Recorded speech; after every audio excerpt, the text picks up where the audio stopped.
আসসালামু আলাইকুম রহমতুল্লাহি ওবারাকাতুহ। বেহেশতের পথের প্রিয় দর্শক, আজকের এই ভিডিওটি অনেক গুরুত্বপূর্ণ। আজকে আমি এমন তিনটি গুরুত্বপূর্ণ জিকিরের কথা বলবো, যে তিনটি জিকির করলে মরণের পর জান্নাত পাবেন, দুনিয়া ও আখিরাতে সুখে শান্তিতে থাকতে পারবেন। আমল নামায় আল্লাহ নেকি দ্বারা ভরপুর করে দিবেন, আমল নামায় নেকি দ্বারা ভরপুর হয়ে যাবে ইনশাআল্লাহ। হায়াতে বরকত হবে, রিজিকে বরকত হবে ইনশাআল্লাহ। সর্বোপরি কথা হলো, আপনার সকল সমস্যার সমাধান হবে। তো চলুন আমরা বিস্তারিত জেনে নেই। মূল আলোচনায় যাওয়ার পূর্বে একটু প্রার্থনা করে নেই। হে মহান দয়ালু আল্লাহ, আপনি আমাদের মনের সকল আশা পূরণ করুন। সকলে কমেন্টে লিখি আল্লাহুম্মা আমিন। প্রথমে আমরা জিকিরের ফজিলত গুরুত্ব জানব ইনশাআল্লাহ।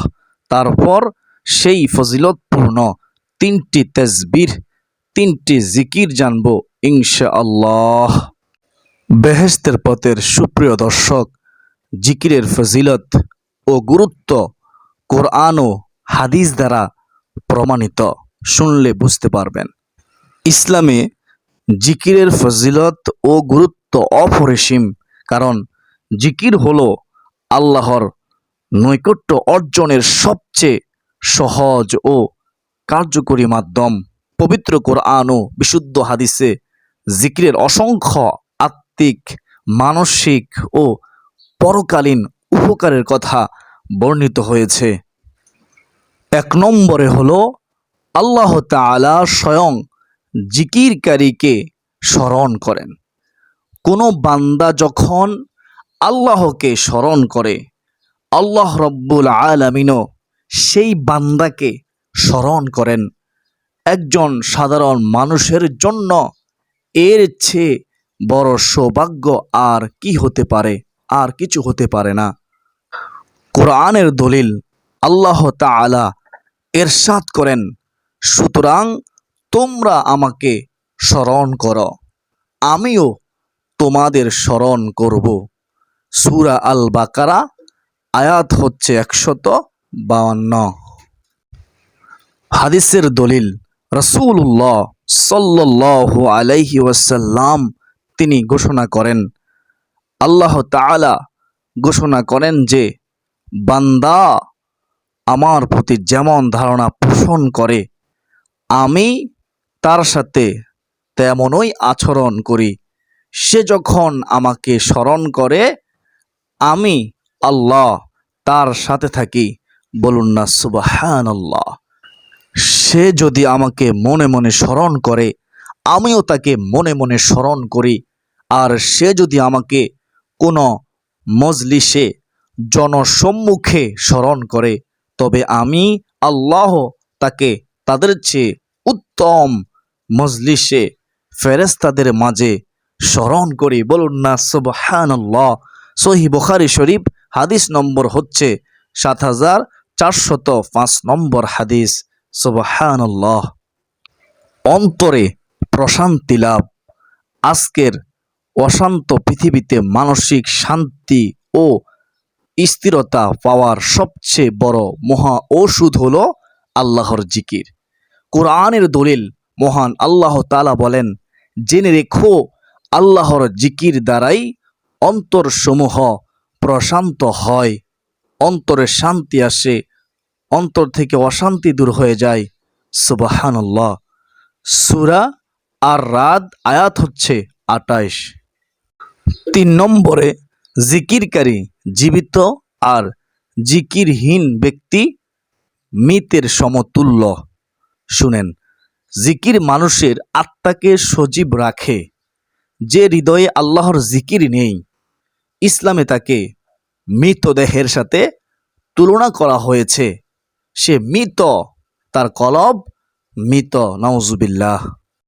হাদিসের দলিল, রাসূলুল্লাহ সাল্লাল্লাহু আলাইহি ওয়াসাল্লাম ইরশাদ করেছেন, যে ব্যক্তি তার রবের জিকির করে আর যে ব্যক্তি জিকির করে না, তাদের উদাহরণ হলো জীবিত ও মৃত ব্যক্তির মতো। সহিহ বুখারী হাদিস নম্বর হচ্ছে 6407 নম্বর হাদিস। আমরা জিকির করব, তাহলে আমাদের কলব জীবিত হবে ইনশাআল্লাহ। 4 নম্বর, জিকির সর্বোত্তম আমল এবং মর্যাদা বৃদ্ধি করে। শুনেন, সবচেয়ে সহজ উপায়ে বিপুল সওয়াব এবং আল্লাহর দরবারে সর্বোচ্চ মর্যাদা পাওয়ার মাধ্যম হলো জিকির। এটি জিহাদের চেয়েও বেশি মর্যাদাপূর্ণ হতে পারে। সুবহানাল্লাহ। হাদিসের দলিল, রাসূলুল্লাহ সাল্লাল্লাহু আলাইহি ওয়াসাল্লাম একবার সাহাবীদের বললেন, আমি কি তোমাদের এমন একটি আমলের কথা বলবো না, যা তোমাদের সমস্ত আমলের চেয়ে শ্রেষ্ঠ, উত্তম, যা তোমাদের অধিপতির অর্থাৎ আল্লাহর কাছে সবচেয়ে পবিত্র, যা তোমাদের মর্যাদা দ্রুত বৃদ্ধি করে, আল্লাহর পথে সোনা রূপা খরচ করা কিংবা শত্রুর মুখোমুখি হয়ে যুদ্ধ করার চেয়েও যা উত্তম। সাহাবীরা বললেন, হে আল্লাহ রাসূল সাল্লাল্লাহু আলাইহি ওয়াসাল্লাম, ইয়া রাসূল আল্লাহ, ইয়া হাবিব আল্লাহ, নবী গো, অবশ্যই বলুন। তিনি বললেন, তা হলো আল্লাহর জিকির। তিরমিজি শরীফের হাদিস। 5 নম্বরে জিকির ফজিলত, শয়তানের আক্রমণ থেকে সুরক্ষা। শুনেন, জিকির কেন করবেন? মানুষের সবচেয়ে বড় শত্রু শয়তান। সব সময় আমাদেরকে ধোঁকা দেয়, আমাদেরকে ধোঁকা দেওয়ার জন্য চেষ্টা করে। জিকির হলো শয়তানের বিরুদ্ধে একটি শক্তিশালী দুর্গের মতো। সুবহানাল্লাহ। হাদিসের দলিল, রাসূলুল্লাহ সাল্লাল্লাহু আলাইহি ওয়াসাল্লাম এক দীর্ঘ হাদিসে উল্লেখ করেছেন যে আল্লাহ তাআলা ইয়াহইয়া আলাইহিস সালামকে 5টি বিষয়ে আদেশ করেছিলেন, যার একটি হলো, আমি তোমাদের আল্লাহর জিকির করার নির্দেশ দিচ্ছি। এর উদাহরণ হলো সেই ব্যক্তির মতো যার পেছনে শত্রু দ্রুত গতিতে তাড়া করতেছে, আর সে একটি সুরক্ষিত দুর্গে আশ্রয় নিয়ে নিজের প্রাণ রক্ষা করলো। বান্দাও আল্লাহর জিকির ছাড়া শয়তানের আক্রমণ থেকে নিজেকে রক্ষা করতে পারে না, অসম্ভব হয়ে পড়ে। জিকির দ্বারাই শয়তান থেকে হেফাজত থাকা যায়। আল্লাহ হেফাজত করেন। সুবহানাল্লাহ। তিরমিজি শরীফের হাদিস, হাদিস নম্বর হচ্ছে 2863 নম্বর হাদিস। 6 নম্বর, জান্নাত লাভের সহজ মাধ্যম। জিকির কেন করবেন? শুনেন, জিকিরের মাধ্যমে খুব সহজেই জান্নাতে নিজের জন্য সম্পদ ও গাছ রোপণ করা যায়। বলুন না সুবহানাল্লাহ। হাদিসের দলিল, রাসূলুল্লাহ সাল্লাল্লাহু আলাইহি ওয়াসাল্লাম বলেছেন, যে ব্যক্তি সুবহানাল্লাহিল আযীমি ওয়া বিহামদিহি, অর্থ হলো মহিমান্বিত আল্লাহর পবিত্রতা ঘোষণা করতেছি এবং তার প্রশংসা করতেছি, এই তাসবিহ পাঠ করে, জান্নাতে তার জন্য একটি খেজুর গাছ রোপণ করা হয়। বলুন না সুবহানাল্লাহ। সুনান আত-তিরমিজি হাদিস নম্বর হচ্ছে 3464 নম্বর হাদিস।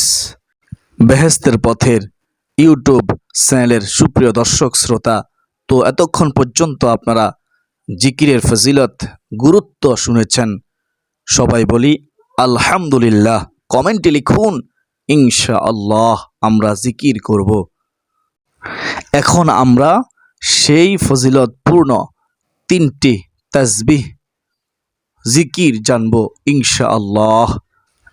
1 নম্বরে হলো সুবহানাল্লাহি ওয়া বিহামদিহি। আমরা সকাল সন্ধ্যায় 100 বার করে পাঠ করব ইনশাআল্লাহ। সুবহানাল্লাহি ওয়া বিহামদিহি, সুবহানাল্লাহি ওয়া বিহামদিহি, সুবহানাল্লাহি ওয়া বিহামদিহি।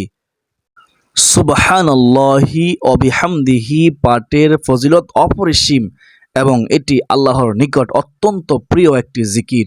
এর অর্থ হলো আল্লাহর প্রশংসা সহ তার পবিত্রতা ঘোষণা করতেছি। সামনে বিশুদ্ধ দলিল সহ এই তাসবিহ পাঠের বিস্তারিত ফজিলত তুলে ধরা হলো। শুনলে আপনি আর এই জিকির ছাড়বেন না ইনশাআল্লাহ। সমুদ্রের ফেনার সমান গুনাহ মাফ। শুনেন, প্রতিদিন 100 বার পাঠ করলে সমুদ্রের ফেনার সমপরিমাণ গুনাহ থাকলেও তা মাফ করে দেওয়া হয়। দলিল সহিহ বুখারী, হাদিস নম্বর হচ্ছে 6405 নম্বর হাদিস। সুবহানাল্লাহ। আল্লাহর কাছে প্রিয়তম বাক্য। শুনেন, আবু যর রাদিয়াল্লাহু তাআলা আনহু থেকে বর্ণিত, আল্লাহ ফেরেশতা ও বান্দাদের জন্য এই বাক্যটিকে সবচেয়ে উত্তম হিসেবে পছন্দ করেছেন। সুবহানাল্লাহি ওয়া বিহামদিহি। দলিল সহিহ মুসলিম শরীফ, হাদিস নম্বর হচ্ছে 2137 নম্বর হাদিস। সুবহানাল্লাহি ওয়া বিহামদিহি। জান্নাতে খেজুর গাছ। সুবহানাল্লাহ। শুনেন, সুবহানাল্লাহিল আযীম ওয়া বিহামদিহি পাঠ করলে জান্নাতে একটি খেজুর গাছ রোপণ করা হয়। দলিল তিরমিজি শরীফ, হাদিস নম্বর হচ্ছে 3464 নম্বর হাদিস। মিজানের পাল্লায় ভারী হয় এই জিকির। সুবহানাল্লাহ। এটি উচ্চারণে হালকা হলেও মিজানের পাল্লায় অত্যন্ত ভারী হবে। সুবহানাল্লাহ, সুবহানাল্লাহ। দলিল সহিহ বুখারী, হাদিস নম্বর হচ্ছে 6682 নম্বর হাদিস। সুবহানাল্লাহ। তো এখন আমরা জানবো 2 নম্বর তাসবিহ, 2 নম্বর জিকির। সকাল সন্ধ্যায় 100 বার পড়বেন আলহামদুলিল্লাহ, আলহামদুলিল্লাহ, আলহামদুলিল্লাহ। সকালে ও সন্ধ্যায় 100 বার আলহামদুলিল্লাহ পাঠ করার ফজিলত অত্যন্ত চমৎকার এবং সুনির্দিষ্ট হাদিস দ্বারা প্রমাণিত। রাসূলুল্লাহ সাল্লাল্লাহু আলাইহি ওয়াসাল্লাম এই আমলটিকে আল্লাহর রাস্তায় জিহাদের মতো মহান ইবাদতের সঙ্গে তুলনা করেছেন। সুবহানাল্লাহ। হযরত আব্দুল্লাহ ইবনে ওমর রাদিয়াল্লাহু তাআলা আনহু থেকে বর্ণিত, রাসূলুল্লাহ সাল্লাল্লাহু আলাইহি ওয়াসাল্লাম বলেছেন, যে ব্যক্তি সকালে সূর্যোদয়ের আগে 100 বার এবং বিকালে সূর্যাস্তের আগে 100 বার আলহামদুলিল্লাহ বলবে, সে যেন আল্লাহর পথে জিহাদের জন্য 100টি জিন ও লাগাম সহ ঘোড়া মুজাহিদদেরকে দান করলো। অথবা তিনি নিজে বলেছেন, সে যেন আল্লাহর রাস্তায় 100টি জিহাদে শরীক হলো। সুবহানাল্লাহ, সুবহানাল্লাহ। সুনান আত-তিরমিজি, হাদিস নম্বর হচ্ছে 3471 নম্বর হাদিস। অন্য একটি বর্ণায় মুসনাদে আহমদ ও সুনানে নাসাইর মধ্যে এসেছে, আল্লাহ রাসূল সাল্লাল্লাহু আলাইহি ওয়াসাল্লাম বলেছেন, সকালে ও সন্ধ্যায় 100 বার আলহামদুলিল্লাহ বলা আল্লাহর রাস্তায় 100টি ঘোড়ার ফিটে মুজাহিদকে আরোহণ করিয়ে জিহাদে পাঠানোর চেয়ে আরো বেশি উত্তম। সুবহানাল্লাহ। আলহামদুলিল্লাহ আরবি শব্দ এর অর্থ হলো সমস্ত প্রশংসা মহান আল্লাহর জন্য। এটি ইসলামের অন্যতম শ্রেষ্ঠ জিকির ও দোয়া। এটি বান্দাকে আল্লাহর নিয়ামতের শুকরিয়া আদায় করতে শেখায় এবং পার্থিব প্রাপ্তি ও বিপদে মানসিক প্রশান্তি ও অসীম নেকি প্রদান করে। আলহামদুলিল্লাহ। আলহামদুলিল্লাহ এর ফজিলত ও দলিল। মিজান বা আমলের পাল্লা ভারী করা। হযরত আবু মালিক আশআরী রাদিয়াল্লাহু তাআলা আনহু থেকে বর্ণিত, রাসূলুল্লাহ সাল্লাল্লাহু আলাইহি ওয়াসাল্লাম বলেছেন, পবিত্রতা, পরিচ্ছন্নতা ঈমানের অর্ধেক এবং আলহামদুলিল্লাহ, আলহামদুলিল্লাহ দ্বারা মিজানের পাল্লা পরিপূর্ণ হয়। সহিহ মুসলিম শরীফের হাদিস। বেহেশতের পথের সুপ্রিয় দর্শক শ্রোতা, সর্বোত্তম দোয়া ও ইবাদত। শুনেন, জাবির ইবনে আব্দুল্লাহ রাদিয়াল্লাহু তাআলা আনহু থেকে বর্ণিত, রাসূলুল্লাহ সাল্লাল্লাহু আলাইহি ওয়াসাল্লাম বলেছেন, সর্বোত্তম জিকির হলো লা ইলাহা ইল্লাল্লাহ এবং সর্বোত্তম দোয়া হলো আলহামদুলিল্লাহ। সুনান আত-তিরমিজি, ইবনে মাজাহ শরীফের হাদিস। জান্নাতের বৃক্ষরোপণ। সুবহানাল্লাহ। শুনেন, রাসূলুল্লাহ সাল্লাল্লাহু আলাইহি ওয়াসাল্লাম বলেছেন, বান্দা যখন আলহামদুলিল্লাহ বলে তখন তার জন্য জান্নাতে একটি গাছ রোপণ করা হয়। সুনান তিরমিজি। ওই গাছের চাই এত লম্বা হয় যে একটি দ্রুতগামী ঘোড়া যদি 500 বছর পর্যন্ত দৌড়ায় তাহলে অতিক্রম করতে পারবে না। দুনিয়ার চেয়ে উত্তম জিকির শুনেন। রাসূলুল্লাহ সাল্লাল্লাহু আলাইহি ওয়াসাল্লাম বলেছেন, যদি আমার কোনো উম্মতকে পুরো দুনিয়া দিয়ে দেওয়া হতো আর সে আলহামদুলিল্লাহ বলে, তবে তার বলা এই শব্দ পুরো দুনিয়া থেকেও উত্তম। আলহামদুলিল্লাহ, আলহামদুলিল্লাহ। বাইহাকি শরীফের হাদিস। জাহান্নাম থেকে মুক্তি ও আল্লাহর সন্তুষ্টি অর্জন। সুবহানাল্লাহ। রাসূলুল্লাহ সাল্লাল্লাহু আলাইহি ওয়াসাল্লাম বলেছেন, কোনো বান্দাকে আল্লাহ তাআলা কোনো নেয়ামত দান করার পর সে যদি আলহামদুলিল্লাহ বলে, তবে আল্লাহ ওই নেয়ামতের চেয়ে উত্তম বস্তুটি তাকে দান করেন। সুনানে ইবনে মাজাহ। পবিত্র কোরআনে আলহামদুলিল্লাহ এই বাক্যটির গুরুত্ব ও মাহাত্ম্য এতটাই বেশি যে পবিত্র কোরআনের প্রথম সূরা আল ফাতিহা দিয়েই শুরু হয়েছে। এই পবিত্র বাক্য দিয়ে আল্লাহ রব্বুল আলামিন বলেন, সমস্ত প্রশংসা জগৎ সমূহের প্রতিপালক আল্লাহর জন্য। আলহামদুলিল্লাহি রব্বিল আলামিন। সূরা ফাতিহা আয়াত হচ্ছে 2। পাশাপাশি কোরআনুল কারীমের আরও 4টি সূরা আনআম, সূরা কাহাফ, সূরা সাবা ও ফাতির এই বাক্যটি দিয়েই শুরু হয়েছে। সর্ব অবস্থায় আলহামদুলিল্লাহ। সুখ, আনন্দ ও বিপদে সর্ব অবস্থায় মহান আল্লাহর প্রশংসা করা মুমিনের বৈশিষ্ট্য। কোনো প্রয়োজনের সুস্থতায়, ব্যবসায়িক সাফল্যে অথবা কোনো বালা মুসিবতে পড়লে মুমিন বান্দা বলে আলহামদুলিল্লাহ আলা কুল্লি হাল। সর্ব অবস্থায় আল্লাহর জন্য সমস্ত প্রশংসা। আলহামদুলিল্লাহ আলা কুল্লি হাল। বেহেশতের পথে সুপ্রিয় দর্শক, এখন আমরা জানব 3 নম্বর তাসবিহ, লা ইলাহা ইল্লাল্লাহ। আল্লাহ ছাড়া কোনো সত্য উপাস্য নেই। লা ইলাহা ইল্লাল্লাহ হলো ইসলামের মূল ভিত্তি এবং সর্বশ্রেষ্ঠ জিকির। তাসবিহ এই পবিত্র কালিমাটি প্রতিদিন সকালে 100 বার পড়ার এবং সাধারণভাবে এটি পাঠ করার ফজিলত সামনে নির্ভরযোগ্য দলিল সহ বিস্তারিত আলোচনা করা হলো। শুনবেন মনোযোগ দিয়ে। 1 নম্বরে সকালে 100 বার লা ইলাহা ইল্লাল্লাহ পড়ার ফজিলত।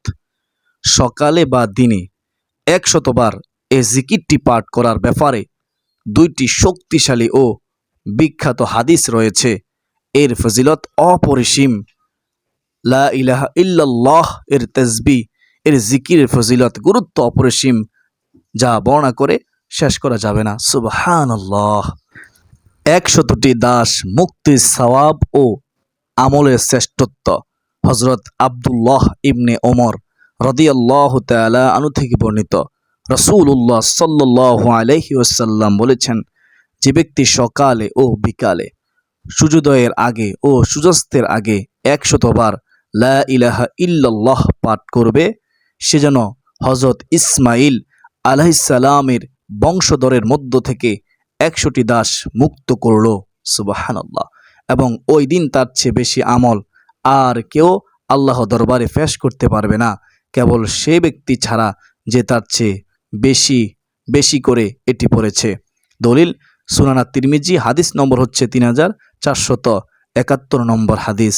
অত্র হাদিস দ্বারা কি বুঝতে পারলেন? 100 বার লা ইলাহা ইল্লাল্লাহ পড়তে বেশিক্ষণ সময় লাগবে না, সকাল সন্ধ্যায় পড়বেন, সমুদ্রে ফেনার মতো গুনাহ মাফ হবে। সুবহানাল্লাহ। হযরত আবু হুরায়রা রাদিয়াল্লাহু তাআলা আনহু থেকে বর্ণিত, রাসূলুল্লাহ সাল্লাল্লাহু আলাইহি ওয়াসাল্লাম ইরশাদ করেছেন, যে ব্যক্তি সকালে ফজরের সালাতের পর 100 বার সুবহানাল্লাহ এবং 100 বার লা ইলাহা ইল্লাল্লাহ বলবে, তার গুনাহসমূহ মাফ করে দেওয়া হবে, যদিও তা সমুদ্রের ফেনার সমপরিমাণও হয়। দলিল সুনানে নাসাই, হাদিস নম্বর হচ্ছে 1354 নম্বর হাদিস। সুবহানাল্লাহ। পূর্ণাঙ্গ বাক্যটি পড়ার ফজিলত 100 বার। যদি কেউ প্রতিদিন 100 বার পূর্ণ বাক্যটি পড়ে, লা ইলাহা ইল্লাল্লাহু ওয়াহদাহু লা শারীকা লাহু লাহুল মুলকু ওয়া লাহুল হামদু ওয়া হুয়া আলা কুল্লি শাইইন কাদির, তবে তার জন্য 10টি দাস মুক্তির সমান সওয়াব লেখা হবে। 100টি নেকি যুক্ত হয় 100টি গুনাহ মুছে ফেলা হয় এবং সেই দিন সন্ধ্যা পর্যন্ত শয়তানের ক্ষতি থেকে সম্পূর্ণ নিরাপদ থাকে, আল্লাহর হেফাজতে থাকে। সুবহানাল্লাহ। যদি আপনারা এই ফজিলতগুলো পেতে চান তাহলে আপনারা এই জিকিরটি করুন, এই তাসবিহটি পড়ুন। দলিল সহিহ বুখারী, হাদিস নম্বর হচ্ছে 3293 নম্বর হাদিস। সাধারণভাবে লা ইলাহা ইল্লাল্লাহ পড়ার ফজিলত ও দলিল কোনো নির্দিষ্ট সংখ্যা বা সময় ছাড়াও সর্বাবস্থায় এই জিকিরটি বেশি বেশি পড়ার স্বতন্ত্র ও বিশাল মর্যাদা রয়েছে। সর্বোত্তম জিকির হচ্ছে লা ইলাহা ইল্লাল্লাহ। দলিল হযরত জাবির ইবনে আব্দুল্লাহ রাদিয়াল্লাহু তাআলা আনহু থেকে বর্ণিত, রাসূলুল্লাহ সাল্লাল্লাহু আলাইহি ওয়াসাল্লাম বলেছেন, সর্বোত্তম জিকির হলো লা ইলাহা ইল্লাল্লাহ এবং সর্বোত্তম দোয়া হলো আলহামদুলিল্লাহ। দলিল সুনান তিরমিজি, হাদিস নম্বর হচ্ছে 3383। সহিহ ইবনে মাজাহ, হাদিস নম্বর হচ্ছে 3800। সুবহানাল্লাহ। কিয়ামতের দিন চেহারা চাঁদের মতো উজ্জ্বল হবে এই জিকির করলে। দলিল হযরত আবু দারদা রাদিয়াল্লাহু তাআলা আনহু থেকে বর্ণিত, নবী করিম সাল্লাল্লাহু আলাইহি ওয়াসাল্লাম ইরশাদ করেছেন, কোনো বান্দা যদি প্রতিদিন 100 বার লা ইলাহা ইল্লাল্লাহ পাঠ করে তবে আল্লাহ তাআলা কিয়ামতের দিন তাকে এমন অবস্থায় হাসরের ময়দানে উঠাবেন যে তার চেহারা পূর্ণিমার চাঁদের মতো উজ্জ্বল দেখাবে, পূর্ণিমার চাঁদের মতো উজ্জ্বল দেখাবে, নূর চমকাবে চেহারার মধ্যে। সুবহানাল্লাহ, সুবহানাল্লাহ। এই তাসবিহ পড়লে জান্নাত ওয়াজিব হয়। শুনেন দলিল হযরত মুআয ইবনে জাবাল রাদিয়াল্লাহু তাআলা আনহু থেকে বর্ণিত, রাসূলুল্লাহ সাল্লাল্লাহু আলাইহি ওয়াসাল্লাম ইরশাদ করেছেন, যার শেষ কথা মৃত্যুর সময় লা ইলাহা ইল্লাল্লাহ হবে, জবানে লা ইলাহা ইল্লাল্লাহ জারি থাকবে, সে লা ইলাহা ইল্লাল্লাহ পড়বে মৃত্যুর পূর্বে, সে জান্নাতে প্রবেশ করবে। মান ক্বালা লা ইলাহা ইল্লাল্লাহ ফাদাখালাল জান্নাহ। সুবহানাল্লাহ। দলিল সুনান আবু দাউদ, হাদিস নম্বর হচ্ছে 3116 নম্বর হাদিস। ঈমান নবায়ন করা, ঈমান শক্তিশালী হবে এই জিকির করলে। সুবহানাল্লাহ। রাসূলুল্লাহ সাল্লাল্লাহু আলাইহি ওয়াসাল্লাম বলেছেন, তোমরা তোমাদের ঈমানকে নবায়ন করো। সাহাবীরা জিজ্ঞাসা করলেন, হে আল্লাহর রাসূল, আমরা কিভাবে ঈমান নবায়ন করব? তিনি বললেন, তোমরা বেশি বেশি লা ইলাহা ইল্লাল্লাহ পাঠ করো, তাহলে তোমাদের ঈমান নবায়ন হবে। সুবহানাল্লাহ, সুবহানাল্লাহ। দলিল মুসনাদে আহমদ শরীফের হাদিস 8695 নম্বর হাদিস। ইমাম মুনজিরি হাদিসটিকে হাসান বলেছেন, সহি বলেছেন। সুবহানাল্লাহ, সুবহানাল্লাহ। বেহেশতের পথের সুপ্রিয় দিনী ভাই ও বোনেরা, আল্লাহ তাআলা আমাদেরকে এই 3টি তাসবির জিকির সকাল সন্ধ্যায় করার, সারাদিন যখন সুযোগ পাব আমরা এই 3টি জিকির করার জন্য যেন চেষ্টা করতে পারি। শয়তানের ধোঁকা থেকে, ওয়াসওয়াসা থেকে আমাদেরকে আল্লাহ তুমি হেফাজত করো। আল্লাহ সকলকে তুমি 5 ওয়াক্ত নামাজ যথাসময়ে আদায় করার তৌফিক দান করো। সকলে কমেন্টে লিখি আল্লাহুম্মা আমিন। কার শব্দ আমিন কবুল হয়ে যায় বলা যায় না, তো লেখেন কমেন্টে আমিন। আল্লাহ তাআলা আমাদের সবাইকে কবুল করবেন। আমি মনে করি যেহেতু আজকের আলোচনাটি অনেক গুরুত্বপূর্ণ ছিল, তাই আপনারা আপনাদের বন্ধু বান্ধব, আত্মীয় স্বজন, পরিবার সবার কাছে শেয়ার করে দিবেন ইনশাআল্লাহ। এবং কমেন্টে আলহামদুলিল্লাহ লিখে আপনার সম্মতি মতামত আপনি পেশ করবেন।